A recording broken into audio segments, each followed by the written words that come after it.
Hello, everyone. Welcome to Cave of the Cross Apologetics. I am Patrick. And I'm Tony. And we're doing a special episode, which they're all special to me, but to Tony especially. We are have gone through the past about year or so, walking through the book, What About Evil? A Defense of God's Sovereign Glory. And we've done 2 episodes per chapter on the for most of it. Some of them we had to do 3. Yeah. Some that we thought we weren't going to have much to talk about, we ended up doing 3. And those that we thought, oh, this is a big chapter, we condensed into 1 or 2. So we've had a joy of going through this book, and so we decided to bring back our very first guest, all the way back from episode 13, Scott Christensen, who is joining us today, and he's the associate pastor at Kernville Bible Church and author of What About Free Will, which has more highlighting than I probably want to care to admit in this. And then, of course, our book that we've gone over the past is What About Evil? A Defense of God's Sovereign Glory. And so we decided to bring back our first guest and our first returning guest, Pastor Scott Christensen. Pastor Christensen, welcome to the show again. Well, thanks for having me back. It's my pleasure to be with you. We appreciate it. I did more good highlighting in this book than drawing question marks in this and having to have Tony explain it to me. But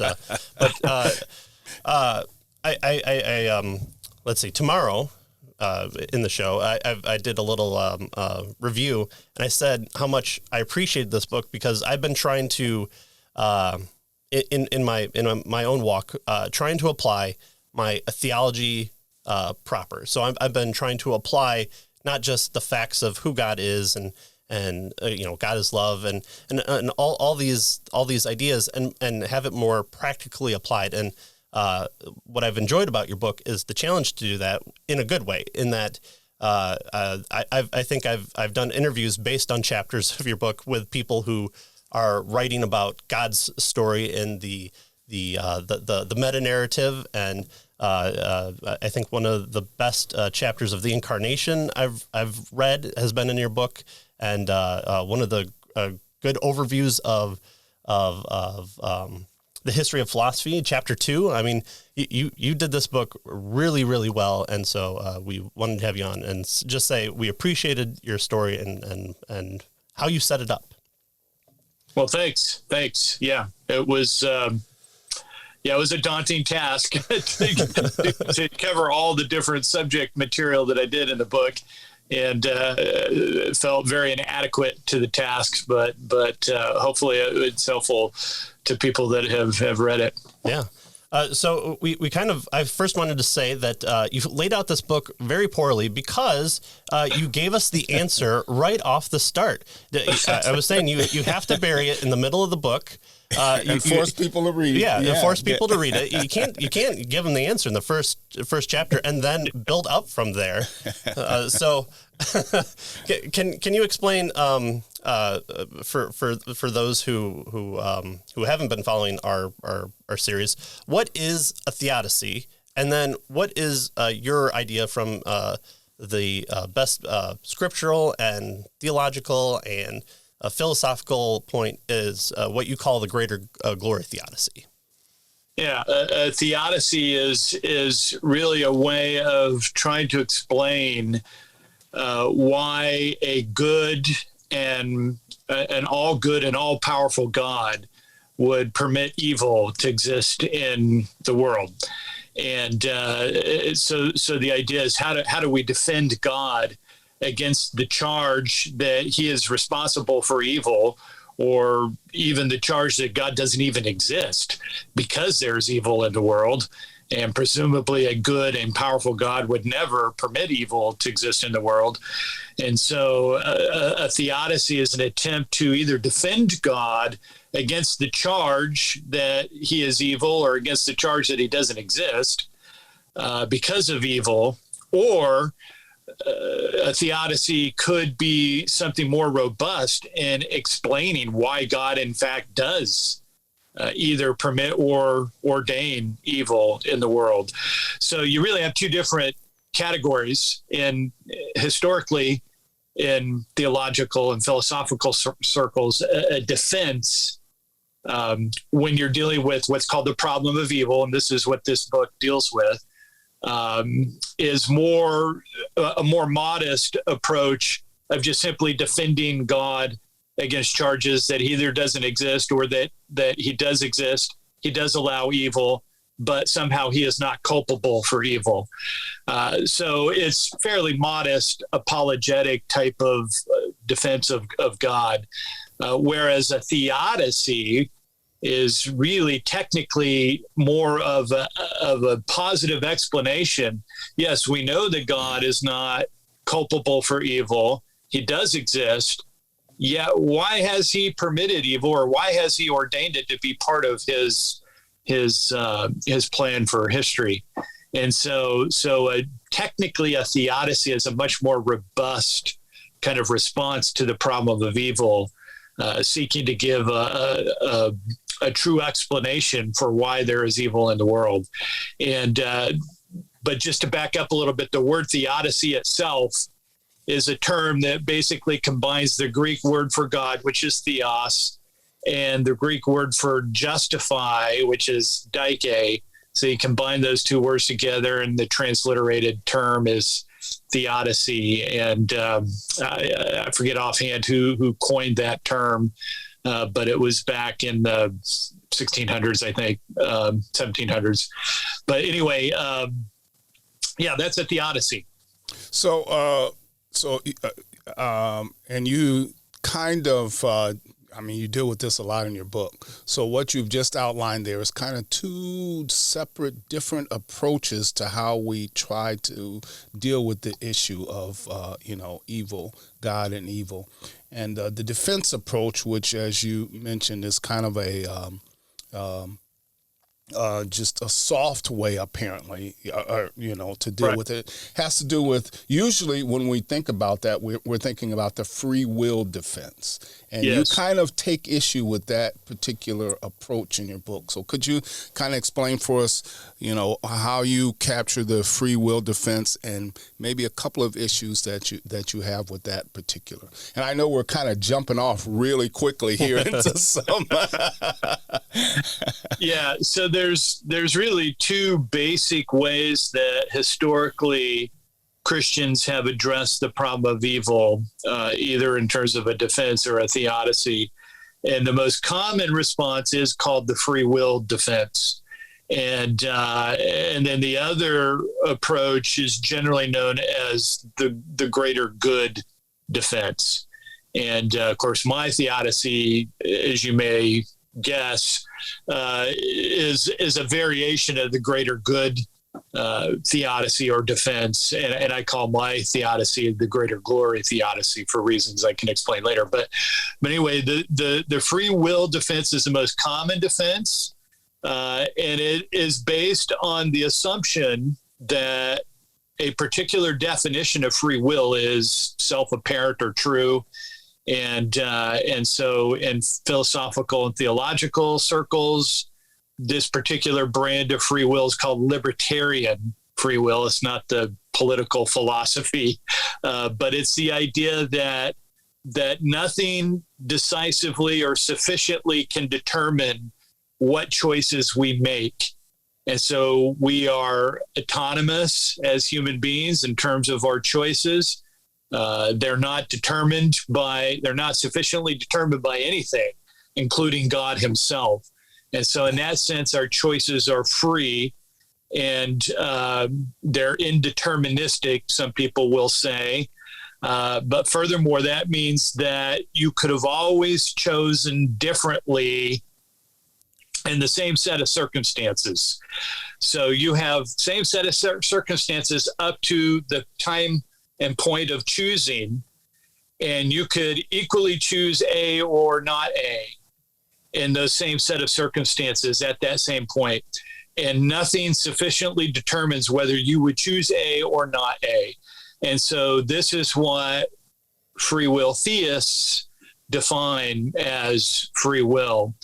And so what that means for what's called the free will defense is that God free will theists will say that God granted human beings this ability to have this kind of free will, and God doesn't interfere with that free will because it's necessary in order to maintain what they believe to be moral responsibility. Without free will, you cannot be morally responsible for your choices. They also would say that this kind of free will is necessary for loving relationships. And furthermore, it guards God against being the author of evil.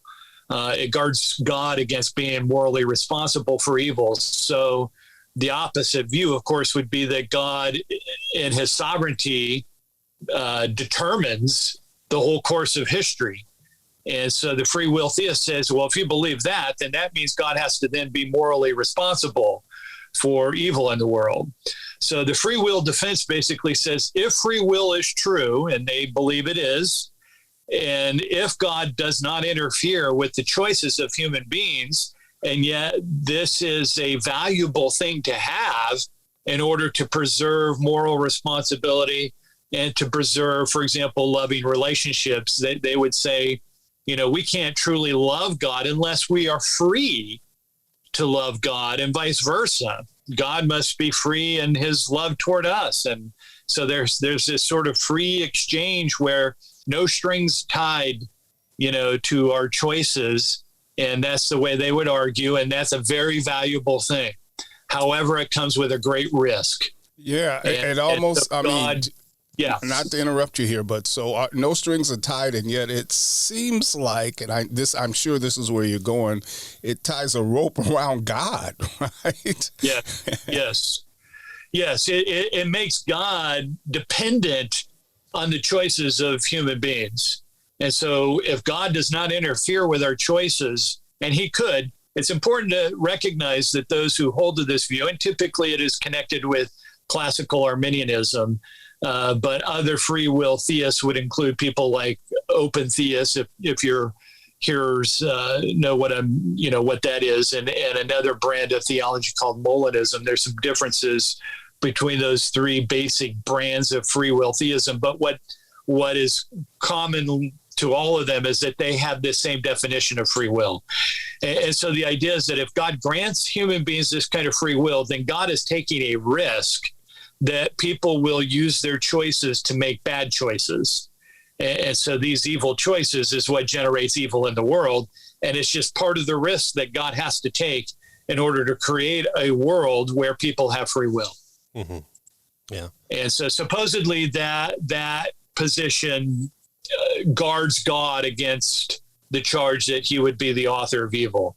And essentially God himself has no choice. If he's going to create a world where loving, valuable relationships occur, those relationships presumably have to be based on this free will. I have to, in order to really express love, I have to have the equal ability to say, I don't want to love you. I'd rather hate you. And if I don't have that ability to make the choice between love or hate, then I'm not really free, and I'm not really responsible. I'm just a robot. I'm just a programmed computer, and I have no free will. And so that's the argument. I think one of the best counter arguments, especially to that one, because I think that one's a very powerful argument against your position. But the best counterexample is who God is, which is in a Trinity. Is Jesus, is the Holy Spirit, is the Father. Are they allowed not to love each other in the triune nature? And so if they don't have the so-called freedom to hate each other, is that true love? Well, we would say that in the existence of God before creation, he was in perfect unity. One of the positive qualities of Trinity, as opposed to strict monotheism like Islam, is that God kind of has to learn love in that capacity. And here, by having a triune nature with three persons, there is no learning love. He is loving towards the other members of the Trinity. And so does God have the ability to not love in that relationship? And I think that's one of the powerful counterexamples to your book on that point. Yeah, exactly. God himself does not have this kind of freedom. And so this sort of freedom is necessary for loving relationships. Well, God himself doesn't have it, because it's not even possible for God to express hate, right? That would be the capacity for sin existing within God. And there is no capacity for sin within God. And so, the love that exists among the members of the Trinity, there can be no other possibility. There's no possibility of hatred among members of the Trinity. There's only the possibility of perfect, unhindered love between the Father and the Son and the Spirit. And so God doesn't have this kind of free will. And if God doesn't have that kind of free will, and it's not necessary for God to be morally responsible in his relationships with each other or with us, then why is it necessary for us to have that? Yeah. And so that's one of the arguments against free will. Right. And to say too, what I appreciate about your last book, and it followed into this book, which I'm always happy to see, is the other side laid out using kind of their definitions, their terms, but then interacting with it in a positive light. In fact, many of the five theodicies that you list, I'm sorry, the six here, you talk about positives that they have, and you kind of incorporate into your answer for the theodicy. Yeah, I thought that was that was one of the things that we observed really quickly in the book. It seemed like you were really fair with the other side in terms of making sure that you clearly explain where they were coming from, why they held the positions that they held, and so that was. And so you could really understand where the folks who you definitely disagree with, but, where their good points were and that sort of thing. So that we really appreciated that when we were going through this book. That was really helpful.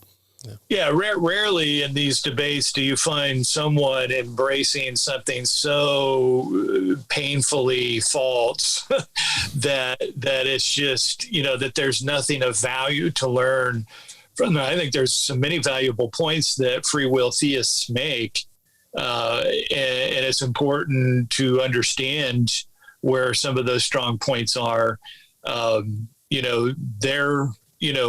There is a sense in which we have to have some concept of freedom of will, because we recognize that we make decisions willfully, right? Whether they be sinful decisions or whether they be godly decisions, depending on the situation and the person, in terms of whether or not they're regenerate or unregenerate as Christians or non-Christians, and what stands behind those choices. For example,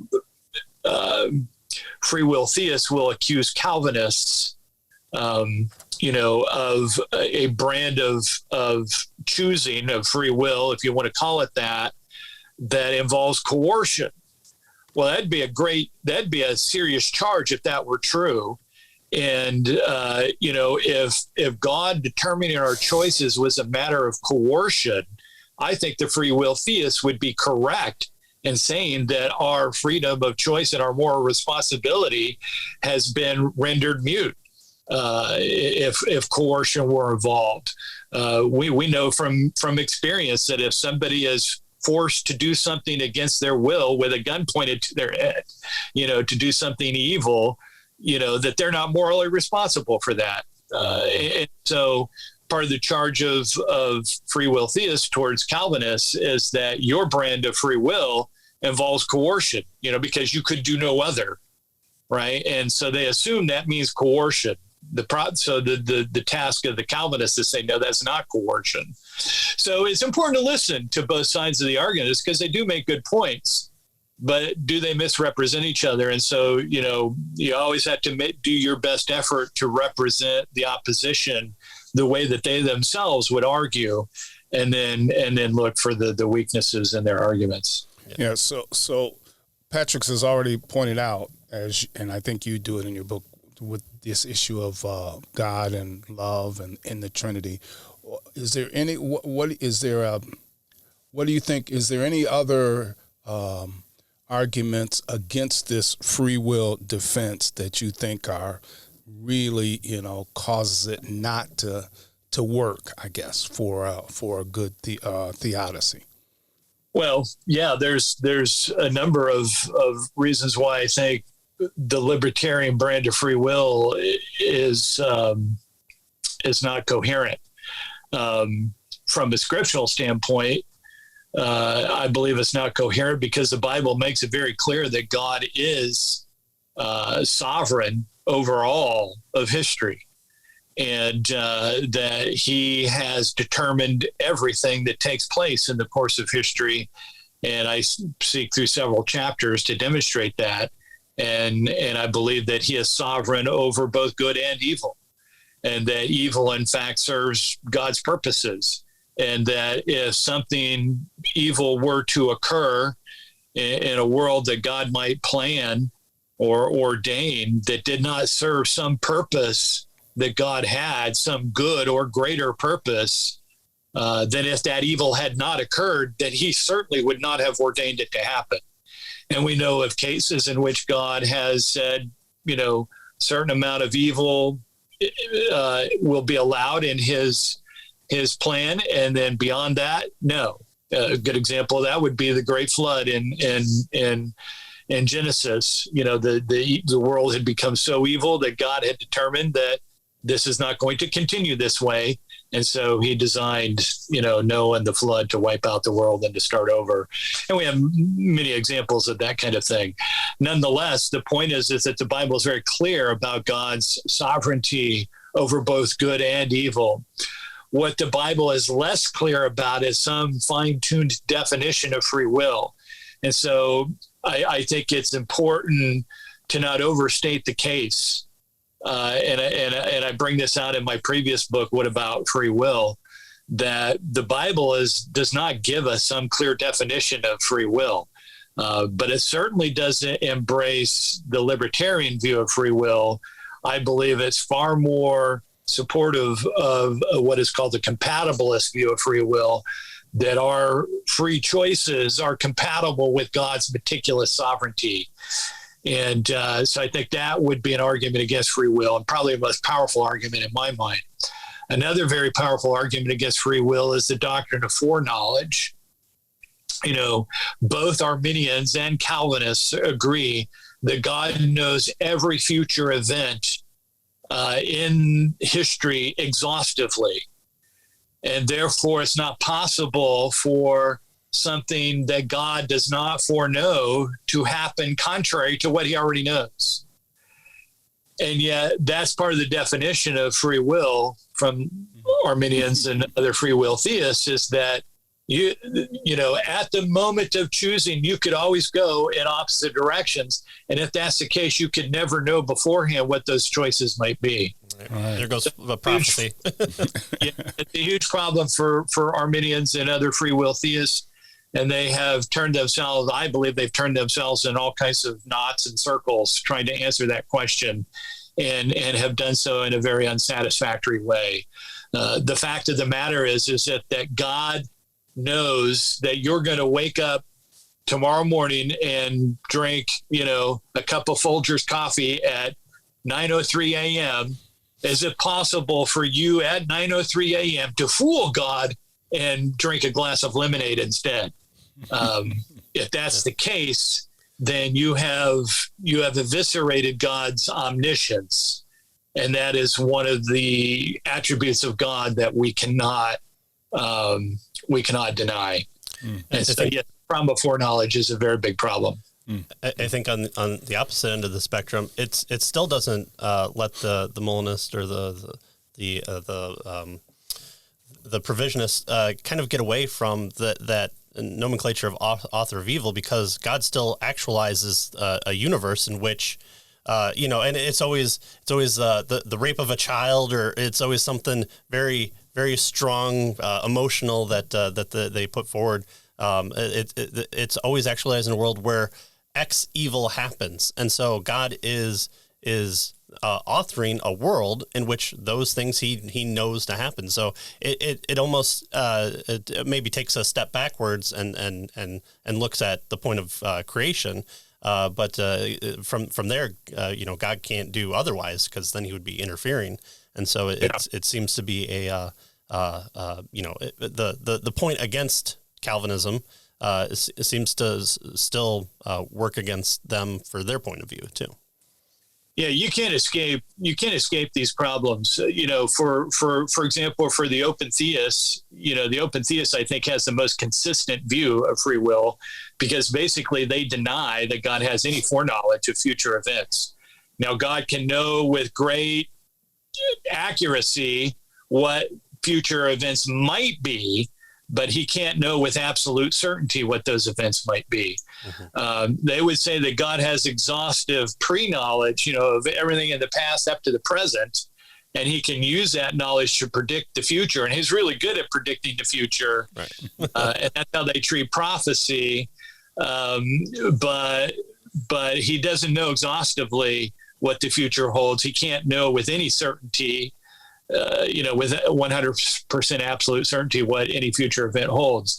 Nonetheless, let's consider the case of a serial rapist or a serial murderer. The open theist God may not know that this guy's going to commit murder, but after the second or third murder, he knows what this guy's probably going to do. Why doesn't he stop him at that point? Mm-hmm. God does, the open theist agrees that God has the sovereign power to intervene.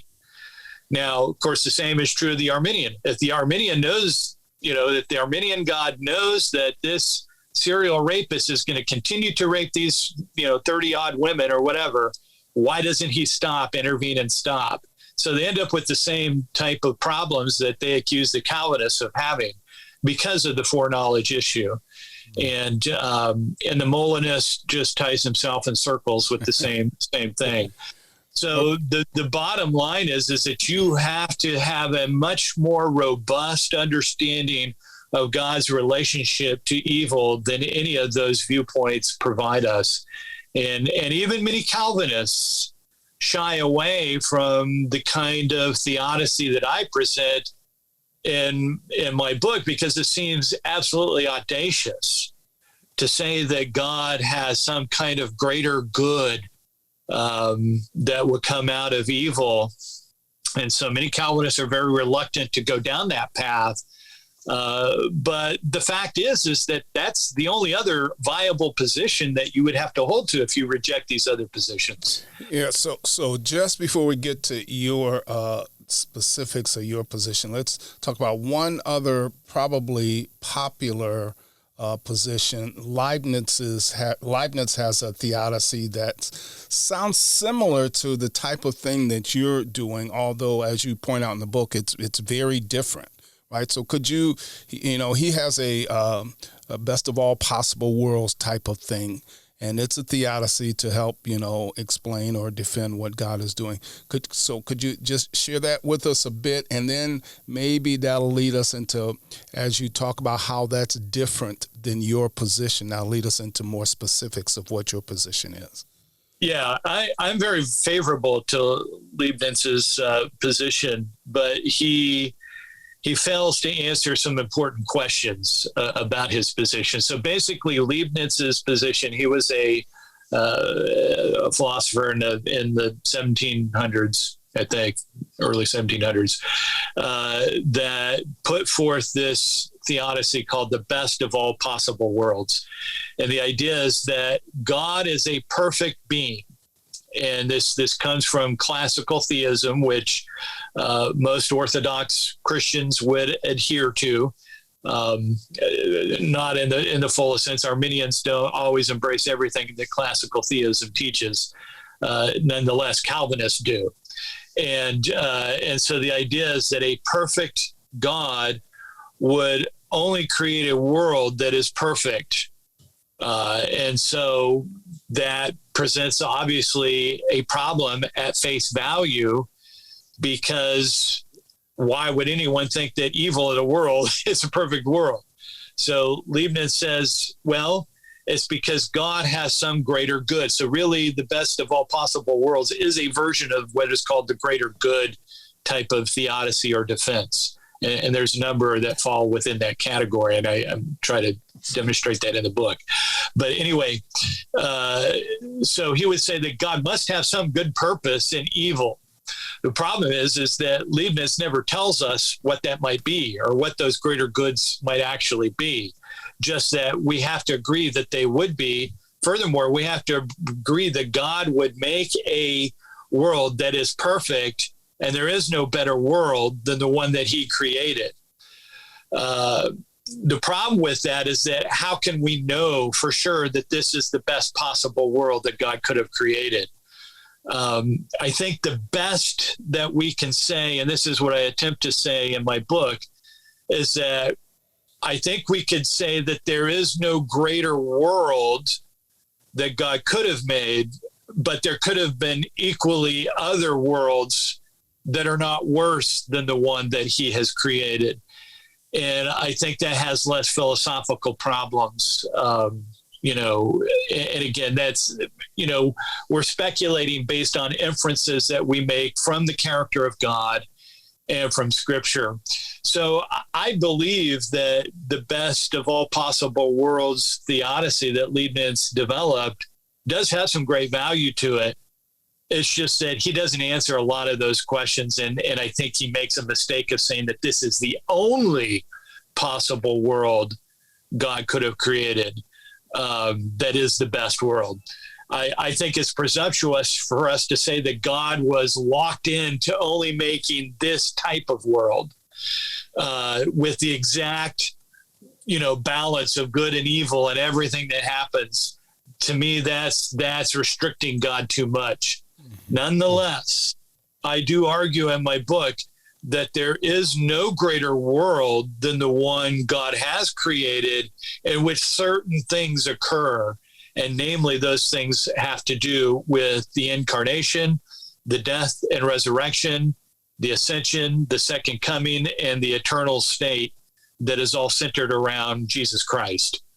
And so there is no greater world that we could conceive of in which there would be no incarnation, death, resurrection, ascension, and final victorious establishment of Christ's eternal kingdom than in such the world that God has created. And so any good, supremely good world that God could have conceived of would have to include the incarnation, death, resurrection, ascension, and second coming of Christ to establish his kingdom forever. And that's part of my argument in the book. In fact, that gets us directly then to your greater glory theodicy, right? Because that's what gives God the greatest glory. Yeah, those elements. I keep reading the Bible, and I like seeing myself in there. So, David comes in, he slays Goliath. I really like that story. And then all of a sudden, God comes in and has to eschew him of all the evil that he's done. He breaks all 10 commandments. I like the Apostle Peter. He seems really gung-ho, and then he comes to lop off an ear. That's really good. I see myself in that a lot. And then lo and behold, God comes in and interjects himself. And it seems to be that God keeps putting himself in the forefront of Scripture. And I, as a person that looks at pictures for only me, I don't appreciate that. And so is there something towards your theodicy that might speak in favor of God at the center of the story? Yes, absolutely. Any theodicy that does not place God, and I argue any theodicy that does not place God's glory supremely at the center, there's something wrong with that theodicy. And I think that's one of the major, if you want to back up and look at all of the ways that Christians have addressed the problem of evil, I think you can hone them down to those that are far more man-centered and those that are more God-centered. And unfortunately, I believe that the free will theism tends to be more man-centered and has a greater emphasis upon man and his choices and his autonomy, supposed autonomy, and that God is subservient to the concerns of the human, person, and that God's whole design for creation was for the happiness of man. And really, that's at the heart of free will theism, is that God's greatest, this is why they emphasize God's love as his greatest attribute, his love not toward members of the Trinity, but his love for humans. And so the assumption is if God really loves human beings, then he wants their happiness. And so the happiness of the human is at the center of God's concerns. And so, but that in itself is a problem, because if God was so concerned about the happiness of humans, then why did he create conditions on the earth in which sin would come about? So again, it's just, you get into so many problems when you get to a man-centered kind of theology. And so a theology that is God-centered means that everything is going to center on God's glory and what brings him the most glory. And you bury the lead on page 6 and 7 of this. Again, I've got my little marker on here, and I it's a different color, and I'm like, oh, it's so early in the book that you give us. So it was interesting. But then you go, and I think some of the really interesting chapters, and I was just wondering if you can kind of lay out what your thinking process was with laying out this book, because you deal with stuff that I would not expect to find in a Reformed Calvinist book. You talk about God as the storyteller and the meta-narrative. It was kind of if people know Jordan Peterson, it was kind of nice to see a Christian version of that. Not to talk poorly against Jordan Peterson, but then again, you go in and rightly so, you focus on the character and nature of God. We talked about God is loving, but again, that incarnation chapter and just how God focused and loving the incarnation is. I think I said that in Goodreads you can kind of make shelves for things, and I like doing books that I can grab off the shelf and say, okay, I want to learn about things like the Theodicy or incarnation. I was like, I went to my Goodreads shelf and I marked this in the incarnation, because I thought you do a great service with the idea in a very useful application sense of the incarnation. And so, can you talk about kind of what led you from the Theodicy into kind of the meta narrative and focusing on God's character throughout this, and the storytelling aspect? Right? Yeah, it was really excellent. I'm going to sing your praises about it a lot in this. Yeah. So in order to introduce what I call the Greater-Glory Theodicy, I decided it was important to look at the broad narrative of Scripture, but how that narrative seems to reflect the way that human beings throughout history, for the most part, have told stories. And so that's why I begin my actual introduction of my Theodicy with a chapter on storytelling, and that there seems to be a universal pattern to how good stories are told, and that every good story usually has some kind of crisis. In fact, it's not a really good story at all unless there is some crisis that is introduced that goes against the way things ought to be. Right. So we, as human beings, we have this conception of a kind of utopia, if you will, or the way things ought to be, a Garden of Eden kind of reality. And then some kind of crisis that destroys that picture of serenity, that picture of beauty and peace and coherence and all of that, and it shatters that picture of the way things should be, the way things that we want them to be as humans, and it shatters that reality. And then in the course of the story, some hero intervenes and restores and defeats the crisis, defeats the villain, whoever it is that comes in and destroys things or whatever, and then restores things back to the way they're supposed to be. And so that what you have in storytelling is this sort of U-shape where you have an assumption or the beginning of the story shows how things should be. And then suddenly this crisis intervenes. And then the rest of the story is how that crisis gets resolved in order to restore things back to the way they should be. The classic example of this is The Lord of the Rings, right? So you may have mentioned that a few times in the show. If you look at the Lord of the Rings story, what Tolkien did, for those who've read the books, or my son's reading the books right now, or if you've seen the movies, the trilogy, it starts out in the Shire, right? And it's these kind of perfect, this is the way life should be. People are happy. They're enjoying each other.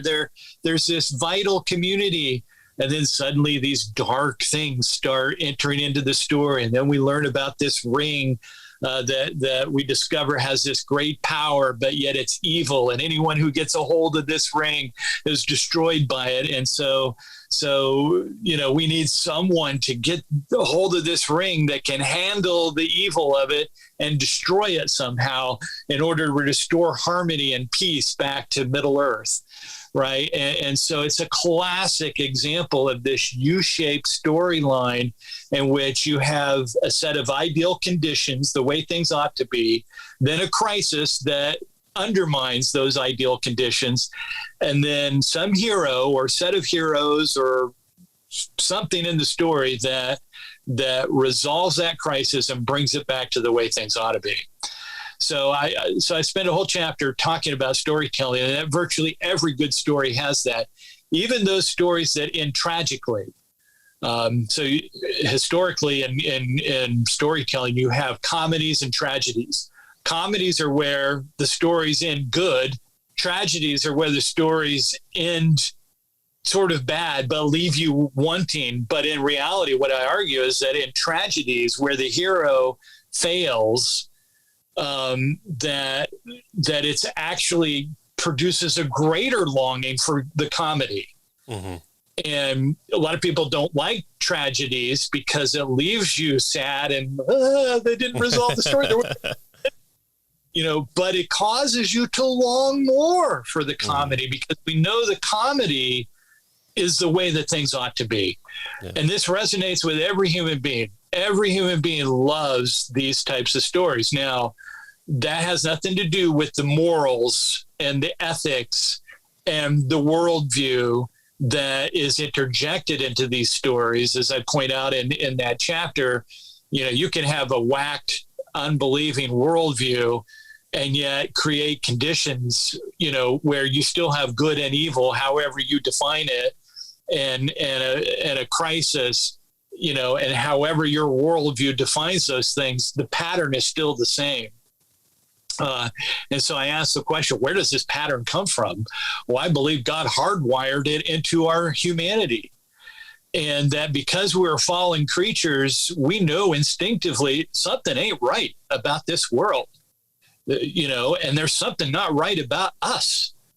We are fallen creatures. We are subject to sin and evil and misery and just conditions in this world that just don't seem right. And so, we live in a fallen world, and I believe God hardwired us for experiencing a restoration to the way things ought to be. And so what I say is that every story really is a story about redemption. And that really, that just mirrors the meta narrative of Scripture, of creation, fall, and redemption, that you have this sort of U-shaped pattern in the whole unfolding of the scriptural narrative, where you start out with creation, then immediately within the first few pages, the crisis is introduced, to temptation of Adam and Eve and the serpent entering the garden, and boom, you almost start off with the crisis, just right on the tails of, the seventh day when God declared everything to be very good. Yeah. And so immediately we're thrust right into the crisis of the whole crisis of history on page 2 of the Bible, you know. and so the rest of the Bible is really God's plan to restore Eden, to bring paradise back front and center. So why did he do that? You know, why didn't he just create the storyline flat? Why didn't he create conditions in the garden so that Adam and Eve never had the possibility of sinning?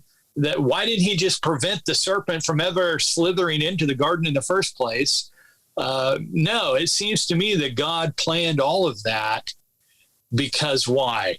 Because it gave him the opportunity to magnify his glory in a way that he otherwise could not unless he freely created conditions by which this crisis entered the world, and he would send forth his son through the incarnation, through the death and resurrection, to defeat evil, to redeem a people for himself, and to bring resolution to all of the evil, and ultimately to restore creation itself to its rightful place.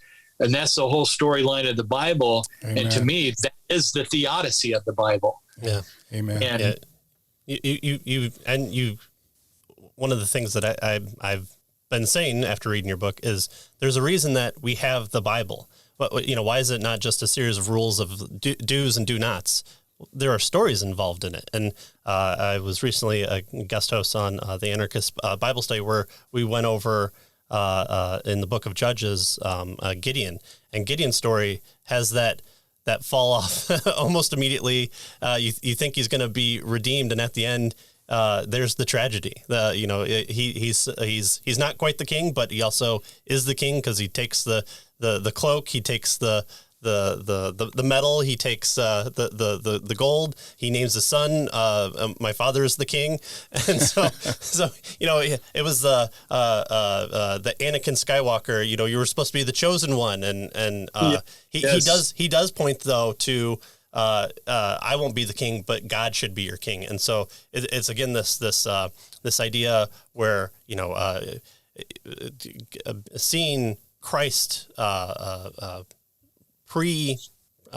preordained in the scripture of this is the fulfillment that he's going to come and bring about. And that's why it's so important that we maintain the Old Testament. Or reading Job, and I read Job when we were going through it. It was a very providential, not lucky, but providential, and how God doesn't give an answer. He doesn't give an answer for why the serpent, why does Satan fall? He doesn't give us that answer. That's why stories like Paradise Lost seems so important to us, because it kind of gives us the fan fiction version of, well, what was behind the scenes of that, and you know, you start Job in. At the throne, and you're like, whoa, this is something new and interesting, and yet the focus after being in the mud, almost literally with Job for so many chapters, and his friends who probably aren't the best of friends at the end, is God focused, and so I thought that was a good challenging outlook of my own kind of ideas of. Yeah, I like seeing myself in this, but ultimately, what's the focus of creation? Is it me? Well, it can't be, because I'm who I am. I'm just created. I'm fallen.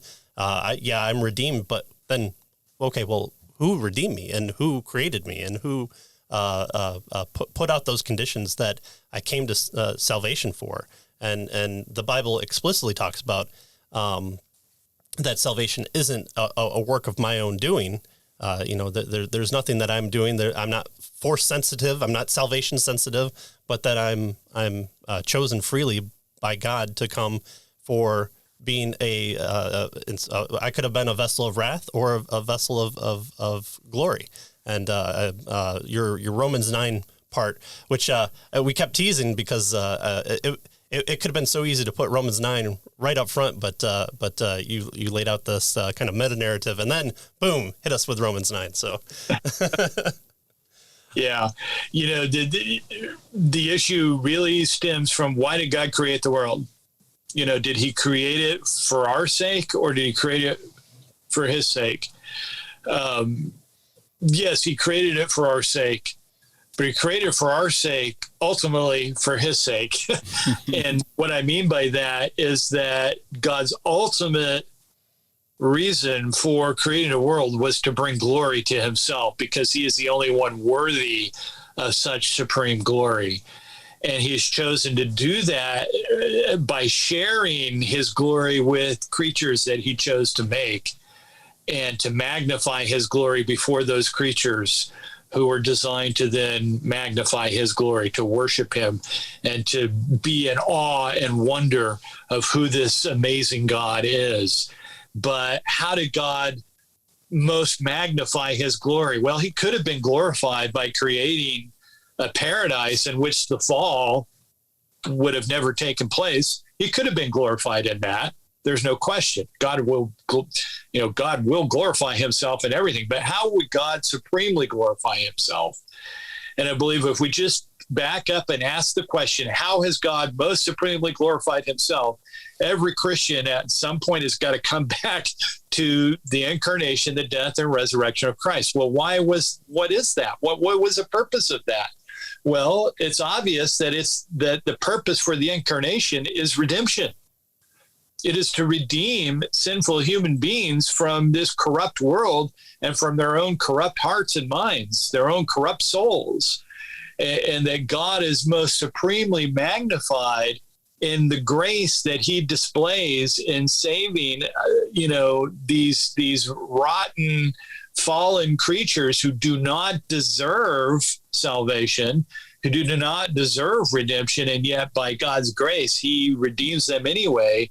And he does that by himself entering the story through the second person of the Trinity, and, condescends to our level, enters into our pain and our misery, and then he redeems our pain, our misery, our sin through his own death, brutal death on the cross, in which he experienced the wrath of God, and thereby satisfies God's wrath in order to redeem these undeserving creatures, and thereby magnify his glory beyond anything that we could ever imagine.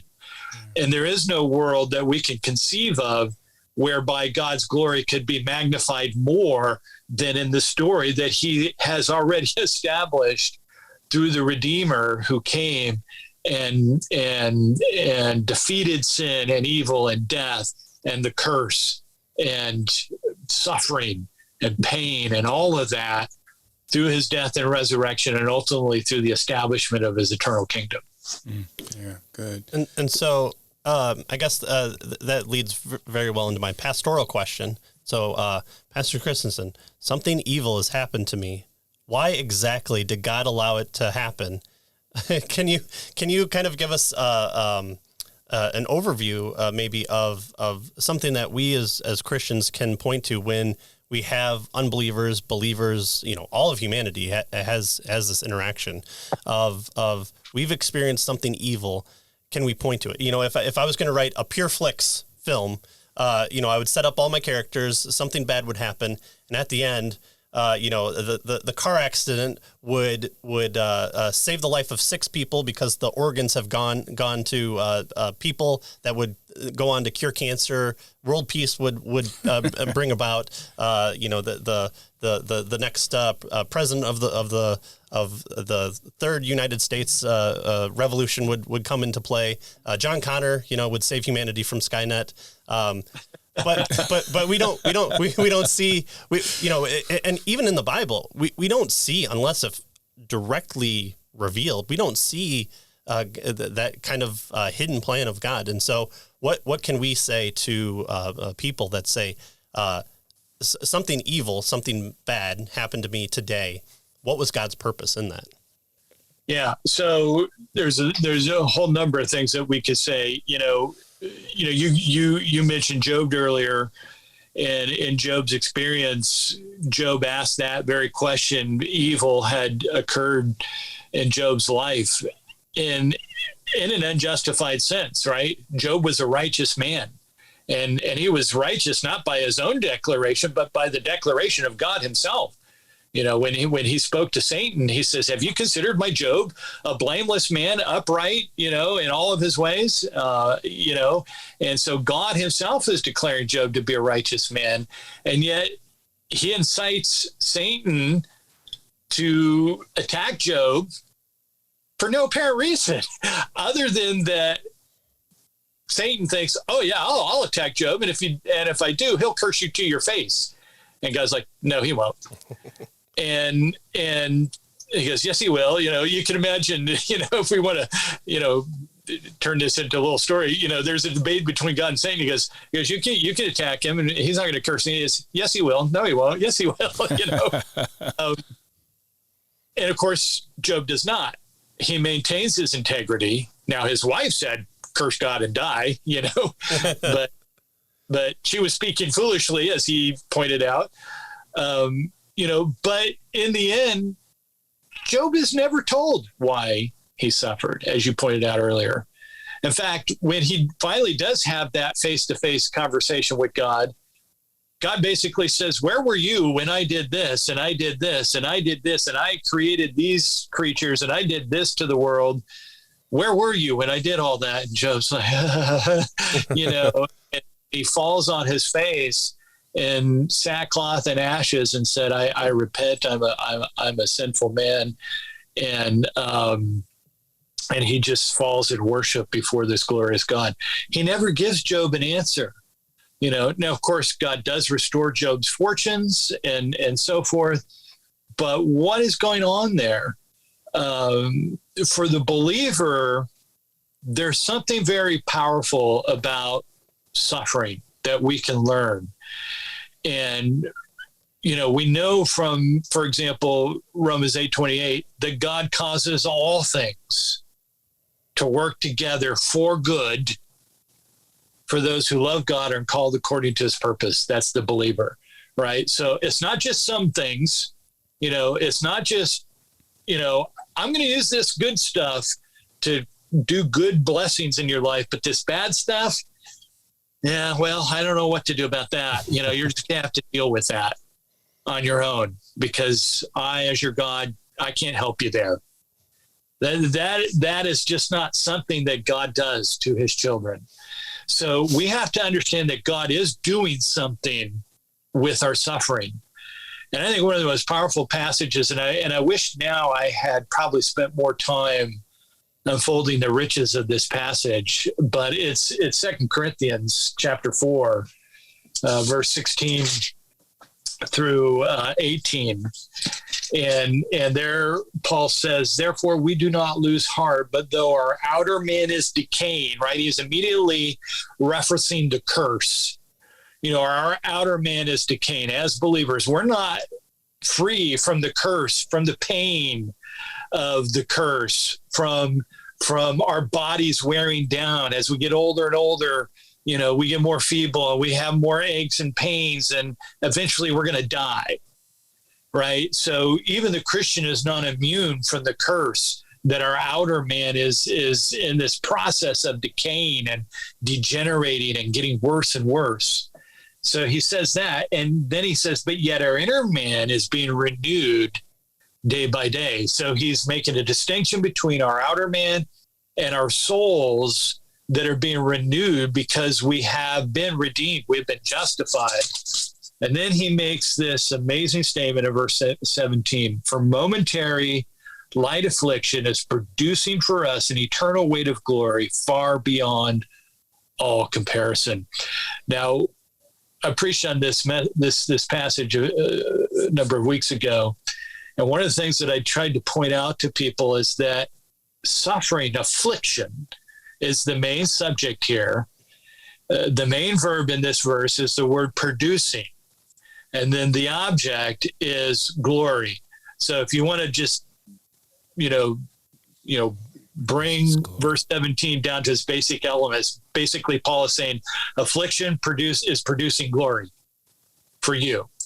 Okay, so what does that mean? It tells us that affliction is not just inert. It's not just some passive thing that just happens to us as believers. No, what Paul is saying is that God has actually purposed your affliction to do something. It's doing something for you. It is producing something. It is not passive. It is active. And what is it doing? What is it producing? It's producing an eternal weight of glory far beyond all comparison.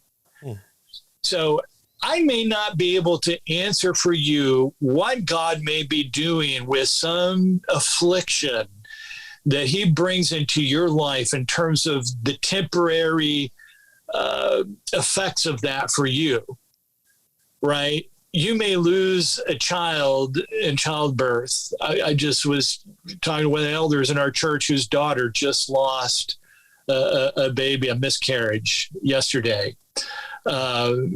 Devastating for that family. What is God doing in that? I don't know specifically what God might be doing in the temporal realm with regard to that particular thing. There could be many things that he's doing that will bring blessing to that person in this realm, to that Christian in this present life. Maybe not. Job, God didn't have to restore all of Job's fortunes. He could have left Job a destitute man to the end of his life. Would that have been bad on God's part? No. Because what God ultimately was doing with Job had nothing to do with restoring his fortunes in this present life, but it had to do with the eternal glory that was awaiting him for all eternity. And so we get our perspective skewed because we think that God's got to resolve all of the problems of evil in our personal lives now, here and now. But he doesn't make us that promise. What he does promise us is that all of the affliction that we're experiencing in this life now is producing an eternal weight of glory, such that when we come face to face before our Redeemer in glory, in our resurrection bodies, we will experience a glory that we could have never experienced or ever enjoyed or ever appreciated unless we had gone through the afflictions and the pain and the misery of the curse of this life in such a way that we can appreciate the glory and the grace and the redemption that Christ brought about for us in eternity, that just cannot be compared to anything he might be doing for us in this present age. And so, yes, he does do amazing things in this present age, but he's by no means obligated to resolve every last problem of evil or affliction or trials or tribulations, pain and suffering that we might experience in this age. Yes, it builds our faith, for sure. Peter tells us that suffering is like the fires of a furnace that forge and purify our faith. Yes, he does that in everything. That's at the very least. But what this passage in 2 Corinthians is telling us is that God is doing something way beyond that. He is using this affliction to create a set of conditions for the future such that we will be immersed in a glory that is unfathomable. And all of our affliction in this present life is producing this future glory. And it's overwhelming if you sit and meditate and think about what this passage is really saying. And so I may not be able to answer why God does any specific what he is doing in any specific instance of evil or affliction in the life of the believer in this life. But I do know what he's doing for future, for the life of the believer in the future. And let me tell you, it is mind-blowing. And it will bring such glory to God and bring such deep-rooted satisfaction and joy to our souls that we have no idea how amazing that glory is going to be. Yeah. All because of the affliction that we're going through in the present. Yeah. Wow. That's what I would say. Believers. Great. Now, and I know we have to let you go here, but and it just struck me when you were giving that explanation that it's almost a tiny mirror of God's overall story, right? Christ suffered affliction to bring glory to God, right? Yeah. And so it's the same thing, only we have it in a little miniature way, right? Our sufferings of affliction will bring glory, right? Not only to God, but to us, as you point out. So that's amazing. Yeah, I think that's what Paul means when he says, "I share in the afflictions of Christ." You know, and even in is it Hebrews where it says that for the joy set before him, Christ endured the cross. Well, what was that joy set before him? It was the redemption of his people. You know, and the joy that brought him, that compelled him to immerse himself into this darkness that was the cross and the wrath of God that he bore the weight of upon his suffering body, and the cry of dereliction that is just unfathomable to us to think of what was going on between the Father and the Son when he's crying out, my God, why have you forsaken me? And yet all of that he bore joyfully, knowing the glory and the redemptive glory that would, create for his people. And that's the Greater-Glory Theodicy. Yeah. Right. And I would say, be careful of reading this book around your kids, because I think my 6-year-old was doing what 6-year-olds do, playing, and my wife was working, and she just, absentmindedly said, why do you think God allowed the illness that shall not be named to come into this world? And my wife just was concentrating on something. She goes, I don't know, kiddo. And she paused for a second. Goes, the 6-year-old goes, probably to bring people to God, right? And I'm like, did my 6-year-old just Romans 9 us? I was like, I don't know if that's, the light of Christ in her, Lord willing, or if I've been talking way too much about your book. But I would just say, be careful where you put Scott Christensen's book at in your house. So what about this issue of, I noticed you have a question about a trilogy maybe or something? Yeah. So you've titled your books "The Whatabouts." I don't know if that's purely coincidental or providential. Sorry, not coincidental. So what about free will? What about evil? And your what about evil is going to be a more reader friendly version called "Light Shining Out of Darkness: How God is Glorified in a World Full of Evil." I don't want to put too much on your plate. Will there be a third what about? Well, if my publisher has their way, there'll be a perpetual, perpetual books from here on out. But we'll see about that. But no, I am contracted to write a condensed, more reader-friendly version of, as you showed that book in the beginning. It's 500 plus pages. And it's pretty dense at points, as you guys know. So I'm going to write a probably a 150 to 170 page book that's going to be basically the same argument, a little bit more practical, definitely more reader friendly, more palatable for the average person who may be intimidated by reading the big, thick book. It won't replace the big book by any means, definitely, but it will introduce the argument to it in a more reader-friendly, condensed fashion. So that's what's next on my plate. Beyond that, I have a few ideas, but don't want to commit myself. That's great. Yeah. Your publisher might hear you and hold you to it. Huh? Yeah, that's right. Yeah.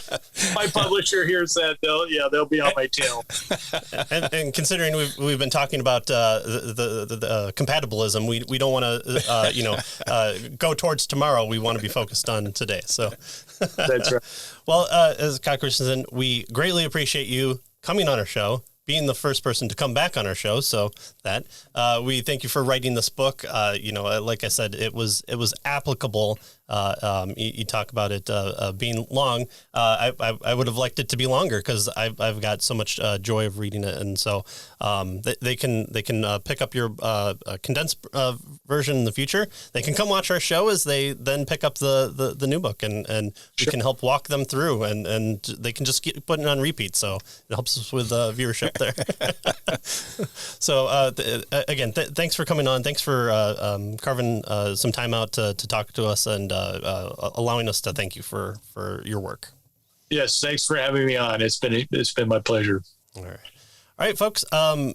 Next week we'll probably do a intro to our next book that we're going to be doing, and give you a week or two to pick that up. So join us next time, and always we'll cut this episode up into short parts. So if you're wanting to find out exactly what to say to Christians when something bad happens, then that clip I'm sure will be in this coming week. So thanks for joining us, and we'll see you next time. See you next time.